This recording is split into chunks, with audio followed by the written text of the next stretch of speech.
Welcome to second PU economics class.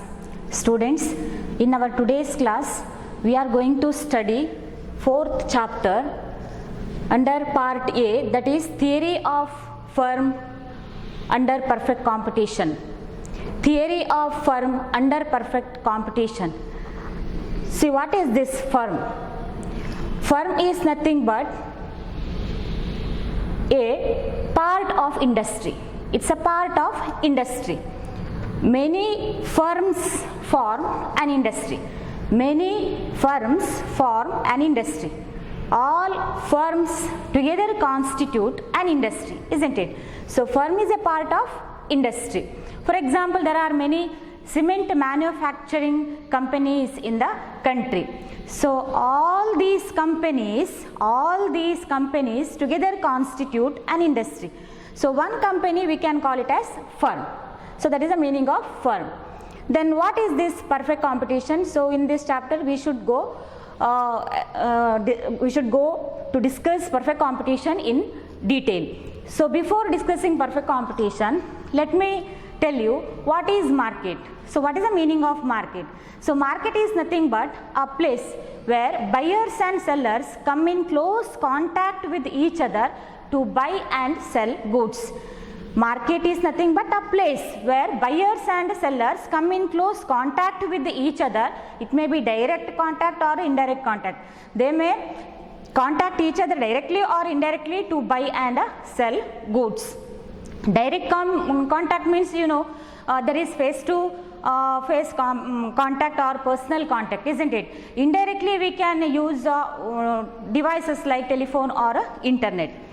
So that is about market. So market can be categorized or it can be classified on the basis of time, on the basis of place and on the basis of degree of competition. So ಮಾರುಕಟ್ಟೆಯನ್ನು ನಾವು ಬೇರೆ ಬೇರೆ ವಿಷಯಕ್ಕೆ ಅನುಗುಣವಾಗಿ categorise ಮಾಡೋದಿದ್ರೆ ಅದನ್ನು ಸಮಯಕ್ಕೆ ಅನುಗುಣವಾಗಿ categorise ಮಾಡ್ಬೋದು ಅಥವಾ ಸ್ಥಳಕ್ಕೆ ಅನುಗುಣವಾಗಿ ಕೆಟಗರೈಸ್ ಮಾಡ್ಬೋದು. ಹಾಗೆಯೇ ಅದರಲ್ಲಿ ಬರುವಂತಹ ಪೈಪೋಟಿಗೆ ಸ್ಪರ್ಧೆಗೆ ಅನುಗುಣವಾಗಿ ನಾವು ಅದನ್ನು ಕೆಟಗರೈಸ್ ಮಾಡ್ಬೋದು. ಸೊ ನಾವು suppose we are going to categorise market on the basis of time, that is very short period market and long period market. So on the basis of place, suppose we are going to categorize market means we can categorize market as local market, regional market, national market and international market. ಸ್ಥಳೀಯ ಮಾರುಕಟ್ಟೆ ಇರ್ಬೋದು ಅಥವಾ ಪ್ರಾದೇಶಿಕ ಮಾರುಕಟ್ಟೆ ಇರ್ಬೋದು ಅಥವಾ ರಾಷ್ಟ್ರೀಯ ಮಾರುಕಟ್ಟೆ ಇರ್ಬೋದು ಅಥವಾ ಅಂತಾರಾಷ್ಟ್ರೀಯ ಮಾರುಕಟ್ಟೆ ಇರ್ಬೋದು. ಸೊ ಈ ರೀತಿ ನಾವು ಕೆಟಗರೈಸ್ ಮಾಡ್ಬೋದು. So next category that is very important on the basis of degree of competition. ನಾವು ಸ್ಪರ್ಧೆಗೆ ಅಥವಾ ಸ್ಪರ್ಧಾತ್ಮಕತೆಗೆ ಅನುಗುಣವಾಗಿ ನಾವು ಅದನ್ನು ಕೆಟಗರೈಸ್ ಮಾಡಲಿಕ್ಕೆ ಹೋಗೋದಿದ್ರೆ ಸೊ ಅದರಲ್ಲಿ ನಾವು ಪರ್ಫೆಕ್ಟ್ ಕಾಂಪಿಟೇಟಿವ್ ಮಾರ್ಕೆಟ್ ಮತ್ತೊಂದು ಇಂಪರ್ಫೆಕ್ಟ್ ಕಾಂಪಿಟೇಷನ್ ಮಾರ್ಕೆಟ್. ಸೊ ಒಂದು ಪರಿಪೂರ್ಣ ಪೈಪೋಟಿಯ ಮಾರುಕಟ್ಟೆ, ಇನ್ನೊಂದು ಇಂಪರ್ಫೆಕ್ಟ್ ಕಾಂಪಿಟೇಟಿವ್ ಮಾರ್ಕೆಟ್ ಅನ್ನೋ ರೀತಿಯಲ್ಲಿ ನಾವು ಡಿಗ್ರಿ ಆಫ್ ಕಾಂಪಿಟೇಷನ್ ಬೇಸಿಸ್ ಮೇಲೆ ಮಾರುಕಟ್ಟೆಯನ್ನು ಕೆಟಗರೈಸ್ ಮಾಡುವಂಥದ್ದು. ನಾವು let us discuss perfect competition in detail. Imperfect competition we discuss later. So what is this perfect competition? So it is nothing but a market in which large number of buyers and sellers. So it's a market where large number of buyers and sellers buy and sell homogeneous products at uniform price. So they buy and sell what kind of products? Homogeneous. Here homogeneous is nothing but identical products at uniform price or at the same price. So ಈ ರೀತಿಯ ಮಾರುಕಟ್ಟೆಯಲ್ಲಿ ನಾವು ಹೆಚ್ಚು ಮಂದಿ ಮಾರಾಟಗಾರರನ್ನು ಮತ್ತು ಬೈಯರ್ಸನ್ನು ನೋಡ್ತೇವೆ. ಅವರು ಯಾವ ತೆರನಾದ ವಸ್ತುಗಳನ್ನು ಮಾರಾಟ ಮಾಡ್ತಾರೆ? ಒಂದೇ ತೆರನಾದ ವಸ್ತುಗಳನ್ನು, ಐಡೆಂಟಿಕಲ್, ಹೋಮೋಜೀನಿಯಸ್ ಅಂತ ಹೇಳಿದರೆ ಐಡೆಂಟಿಕಲ್ ಪ್ರಾಡಕ್ಟ್ಸ್ ಅಂತ ಕರೆಯುವಂಥದ್ದು. ಆ ರೀತಿಯ ಪ್ರಾಡಕ್ಟ್ಸನ್ನು ಅವರು ಯಾವ ತೆರನಾದ ಬೆಲೆಗೆ ಮಾರಾಟ ಮಾಡ್ತಾರೆ? ಏಕರೂಪದ ಬೆಲೆಗೆ ಮಾರಾಟ ಮಾಡ್ತಾರೆ. ಸೊ ಮಾರುಕಟ್ಟೆಯಲ್ಲಿ ಸೆಲ್ಲರ್ಸ್ ಮಾರಾಟ ಮಾಡುವಂತಹ ಪ್ರಾಡಕ್ಟ್ಸ್ ಎಲ್ಲವೂ ಕೂಡ identical. So sellers products are identical or homogeneous products and sellers sell such products at a uniform or a same price. So this is the meaning of perfect competition. So it's a market in which large number of buyers and sellers buy and sell homogeneous or identical products at a uniform price. Next, what are the main features of this market? So this is very important for your exam for 4 marks. What are the features of perfect competition market or the perfect competitive market? So in meaning itself we can see 3 features, isn't it? So first one is large number of buyers and sellers. Then buyers and sellers, or sellers sell homogeneous products, and there is uniform price or same price. So let us discuss features one by one along with the other features. First one, large number of buyers and sellers. So in this market, large number of buyers and sellers exist. So ಈ ತರದ ಮಾರುಕಟ್ಟೆಯಲ್ಲಿ ಹೆಚ್ಚು ಮಂದಿ ಮಾರಾಟಗಾರರು ಮತ್ತು ಹೆಚ್ಚು ಮಂದಿ ಖರೀದಿಗಾರರು ಇರುವಂಥದ್ದು. ಸೊ ಇದಕ್ಕೆ ಕಾರಣ ಏನು ಅಂತ ಹೇಳಿದ್ರೆ ಫ್ರೀ ಎಂಟ್ರಿ ಮತ್ತು exit. So in this market price is determined by 2 market forces. So which are 2 market forces? Demand and supply. So these 2 market forces determine price of the product. Buyer or seller has to accept the price prevailing in the market, and that is determined by 2 market forces called demand and supply. So each seller has to accept that price, determined price, and buyer also has to accept that price.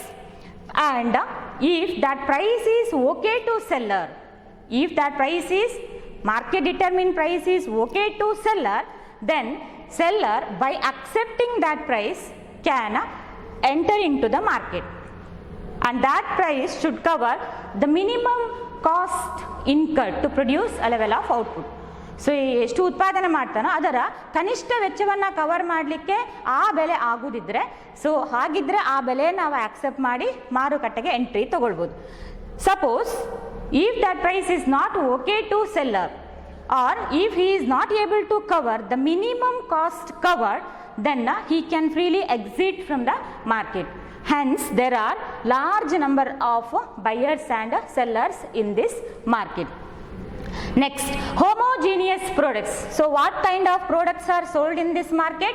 Homogeneous or identical products. So buyer can buy any product from any seller, because seller here sells identical products. He can get same product from all sellers at a uniform price, at same price, isn't it? So there are homogeneous products or identical products in the market. So next feature is free entry and exit. So there is free entry and exit, hence there are large number of buyers and sellers. So I gave the reason to free entry and exit. Why? That is because of market determined price. Every buyer or every seller has to accept the price which is determined by 2 market forces. If that price is okay to seller, he can enter into the market. If that is not okay to seller, then he can freely exit. This is exit, not exist. Spelling is EXIT, exit from the market. Next, third feature is perfect information. Here seller and buyers, they have perfect information about the products or price prevailing in the market or other relevant details of market. Everything is known to both buyer and seller. So ಇಲ್ಲಿ ಖರೀದಿಗಾರರಿಗೆ ಮತ್ತು ಮಾರಾಟಗಾರರಿಗೆ ಮಾರುಕಟ್ಟೆಯ ಪ್ರತಿ ಆಸ್ಪೆಕ್ಟ್ನ ಬಗ್ಗೆ ಕೂಡ knowledge ಇರುವಂಥದ್ದು ಅಥವಾ information ಇರುವಂಥದ್ದು. So sellers ಬಗ್ಗೆ ಇರ್ಬೋದು, ಅಥವಾ ಪ್ರಾಡಕ್ಟ್ಸ್ ಇರುವಂಥದ್ದು, ಐಡೆಂಟಿಕಲ್ ಹೋಮೋಜಿನಿಯಸ್ ಇರುವಂಥದ್ದು, ಅಥವಾ ಇನ್ನಿತರೆ ಮಾರುಕಟ್ಟೆಯ ವಿಷಯಗಳ ಬಗ್ಗೆ ಪ್ರತಿಯೊಬ್ಬರಿಗೆ ಕೂಡ ಮಾಹಿತಿ ಇರುವಂಥದ್ದು. ಅದಕ್ಕೆ ಅದನ್ನು perfect information, that is the another feature. So next one, price taker. So this is the most distinguishing characteristic of perfect competitive market. So what is the most distinguishing characteristic of perfect competitive market? Price taking behavior. So what is this price taker? As I told you before, price taker means market determined price should be accepted by all buyers and sellers. Market determined price should be accepted by all buyers and sellers. Suppose seller tries to reduce the price of the product, then he loses customers. So there is zero control over market. No buyer or seller can influence the market. Zero power. Okay. So price which is determined by market forces should be accepted by all buyers and sellers. Buyer has to buy products at a uniform price, market determined price. Seller has to sell products at a market determined price. So this is what price taken. So what are the main features of perfect competition? Large number of buyers and sellers, homogeneous products, free entry and exit, perfect information about market condition, then a price taking behavior or a price taker. So next concept is revenue. So what is revenue? A firm or seller by selling its output earns money income, isn't it? Money income. So that money income is called revenue of the firm. Money income earned by a firm from the sale of its output. So total output produced can be sold in the market. After selling the product, seller earns money income. That is what revenue.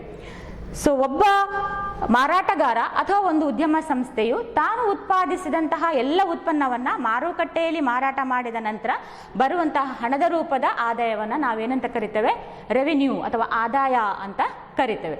Money income earned by a firm from the sale of its output is called revenue. There are three concepts of revenue. So which are the concepts of revenue?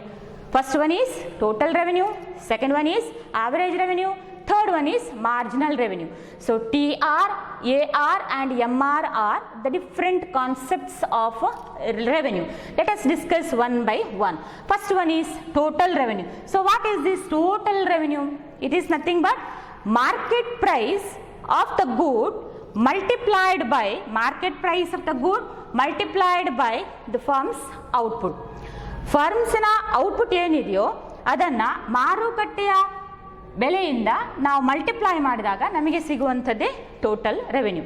ಅಥವಾ ಅದಕ್ಕೆ ಇದನ್ನೇ meaning ಹೇಳ್ಬೋದು, total money income earned by a firm from the sale of its output. So how to calculate this total revenue? There is a formula, that is TR is equal to price into quantity. Total quantity sold in the market at what price? At a price, that price is same or uniform. So it gives us total revenue, isn't it? So total revenue, that is equal to price into quantity. So here I have written a table. This table shows quantity or output, price prevailing in the market, total revenue. So as you know, the price prevailing in the market is same or uniform, isn't it? So quantity here 0, 1, 2, 3, 4, 5. Price, if there is no output, price in the market is same. That is, I have written here 10. Total revenue, if no quantity sold, means there is no total revenue, hence it is 0. If firm sells 1 unit of output at rupees 10, then it earns total revenue of rupees 10. If it sells 2 units of output at rupees 10 per unit, then total revenue 2 into 10, that is 20. If it sells 3, 4 as well as 5 units, suppose firm sells 5 units of output at rupees 10 per unit, then total revenue 5 into 10, that is 50. So 10, 20, 30, 40, 50 are total revenues by selling different quantity of output. So price prevailing in the market is rupees 10. Hope you understood the concept, that is total revenue. Let us explain this one with the help of a small diagram. See here, Y axis represents total revenue, OX axis represents units sold or quantity. So based on this table I have drawn this diagram. So 1 unit total revenue 10, suppose 2 units sold, total revenue 20, 3 units sold, total revenue 30, like that 4 units, 5 units sold, total revenue earned is 50. If we join all these points, then we get what? Total revenue curve, that is TR. This one shows total revenue curve, positively sloped curve indicates TR. Okay, I have written units here, then a total revenue here. So this is about total revenue concept. Next we move on to second type, or what is that concept, that is average revenue. Average revenue. So what is this average revenue? Total revenue per unit of output. Total revenue per unit of output, that is called average revenue. Revenue earned by a firm from the sale of 1 unit of output. Per unit of output, it gives us average revenue. So how to calculate this average revenue? ಒಂದು ಘಟಕವನ್ನು ಮಾರಾಟ ಮಾಡಿ ಗಳಿಸುವಂತಹ ಆದಾಯ ಇದೆಯಲ್ಲ, ಅದನ್ನು ನಾವು ಸರಾಸರಿ ಆದಾಯ ಅಥವಾ ಆವರೇಜ್ ರೆವಿನ್ಯೂ ಅಂತ ಕರಿತೇವೆ. ಅದನ್ನು ನಾವು ಯಾವ ರೀತಿ ಕ್ಯಾಲ್ಕುಲೇಟ್ ಮಾಡ್ಬೋದು? So formula is total revenue divided by Q. So to calculate average revenue, TR is needed. So TR by Q gives us average revenue. It can also be calculated as price into quantity divided by Q. Price into quantity divided by Q. So in place of price into quantity, if we write TR, then it's okay. So it gives us average revenue, and that is the price prevailing in the market, and that is the price of the product. So P by Q means TR divided by Q, AR, that AR is the price, because look at here, price per unit is what? 10 rupees. Average revenue 10, and here price is also 10. Okay, so price is also 10. So price is 10, average revenue is also, by selling one extra unit or 1 unit, firm earns 10 rupees. Average revenue is 10. Price is also rupees 10 in the market. So this is what average revenue. Suppose we are going to explain this one with the help of table. Here OX axis represents what? Output. OY axis represents average revenue. See the shape of the curve. It is horizontal to OX axis, AR. So this column is required to draw this AR curve. 1 unit 10, 2 units 10, I mean extra unit, that is 10, 10, 10. So ಇಲ್ಲಿ average revenue ಅನ್ನುವಂಥದ್ದನ್ನು ನಾವು ನೋಡುವಾಗ ಪ್ರತಿ unit ಅನ್ನು sale ಮಾಡಿ firm ಗಳಿಸುವಂಥದ್ದು average revenue, that is 10, 10, 10 only. ಒಂದು extra unit ಅನ್ನು ಸೇಲ್ ಮಾಡಿದಾಗ ಗಳಿಸುವಂತಹ income that is rupees 10 only. So AR curve that is assumed like this. Okay, so this is what AR, this is the MR curve of a firm, and that is the demand curve or a price line of the firm. So that is clear. Price here, AR here, and MR next I will explain that. So shape of the AR, MR and price line, that is same. So here on OY axis I have written AR, OX axis units sold. This is the shape of AR curve. How to calculate this? AR is equal to total revenue divided by Q, or P into Q means TR, P into Q divided by Q. It gives us average revenue, that is equal to price prevailing in the market. That is the special feature of perfect competition market. What is that? AR, that is equal to price, that is equal to MR. So next concept is marginal revenue. So what is marginal revenue? Marginal revenue is nothing but, you know the concept of marginal. Many times we have explained this concept with the different concepts. Earlier marginal utility, after that marginal product, after that marginal cost. Now we explain this one with the revenue concept. It is marginal revenue. So what is this? Change in total revenue from the sale of an extra unit of output. Change in total revenue from the sale of an extra unit of output. ನಾವು ಒಂದು extra ಯೂನಿಟನ್ನು sale ಮಾಡಿದಾಗ revenue ಅಲ್ಲಿ total revenue ಇಲ್ಲಿದೆ total revenue ಅಲ್ಲಿ ಏನು ಬದಲಾವಣೆ ಆಯಿತು? ಈಗ ಈ 20ಯಲ್ಲಿ ಎಷ್ಟು ಎಕ್ಸ್ಟ್ರಾ ಯೂನಿಟನ್ನು ಸೇಲ್ ಮಾಡಿದಾಗ ಈ 20 ರೆವೆನ್ಯೂ ಸಿಕ್ಕಿದೆ ಫರ್ಮಿಗೆ? ಒಂದು ಎಕ್ಸ್ಟ್ರಾ ಯೂನಿಟನ್ನು ಸೇಲ್ ಮಾಡಿದಾಗ. ಸೊ ಆ ಒಂದು ಎಕ್ಸ್ಟ್ರಾ ಯೂನಿಟ್ನ ರೆವೆನ್ಯೂ ಎಷ್ಟು? ದಟ್ ಈಸ್ ₹10 ಅಲ್ವಾ? ಸೊ ಇಲ್ಲಿ 4 ಇಂದ 5 ಯೂನಿಟ್ಸ್ಗೆ ಹೆಚ್ಚು ಮಾಡಿದಾಗ, ಅಂದರೆ 5 ಯೂನಿಟ್ಸಲ್ಲಿ ಇಲ್ಲಿಂದ ಇಲ್ಲಿಗೆ ಒಂದು ಎಕ್ಸ್ಟ್ರಾ ಯೂನಿಟ್ ಸೇಲ್ ಆಗಿದೆ. ಸೊ ಆ ಒಂದು ಎಕ್ಸ್ಟ್ರಾ ಯೂನಿಟನ್ನು ಯಾವ ಬೆಲೆಗೆ ಮಾರಾಟ ಮಾಡೋದು? ₹10.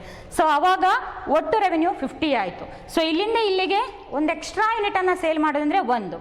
ಸೊ ಈ ಟೋಟಲ್ ರೆವೆನ್ಯೂ ಅಲ್ಲಿ ಹೆಚ್ಚಳ increase in total revenue from 40 to 50 rupees 10. So here I have written 10. So that is marginal revenue. Hence I told that in perfect competition AR is equal to MR.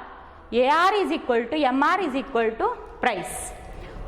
How to calculate this marginal revenue? There is a formula, delta TR divided by delta Q. Delta indicates what? Change in total revenue. Change in total revenue divided by change in quantity. So ಇಲ್ಲಿ quantity 1 ಅಂತ ತಗೊಂಡ್ರೆ change in total revenue 10 ಅಂತ ತಗೊಂಡ್ರೆ ಅವಾಗ it gives us 10 by 1 10 answer. So marginal revenue is 10. Or we can use another formula to calculate marginal revenue. We get same answer. Marginal revenue is equal to TRQ minus TRQ minus 1. Suppose we take TRQ as, what is that? 40 minus TRQ minus 1 means previous quantities revenue, that is 30. Here 40 minus 30 gives us 10. This is the marginal revenue. So how to calculate MR? We have two formulas. Either you can use delta TR upon delta Q, or MR is equal to TRQ minus TRQ minus 1. So this is about the features and different concepts of revenue. Features of perfect competition, its features, revenue, and different concepts with the help of table and diagram I have explained. Hope the concept is clear to you. With another concept we meet next class. Thank you.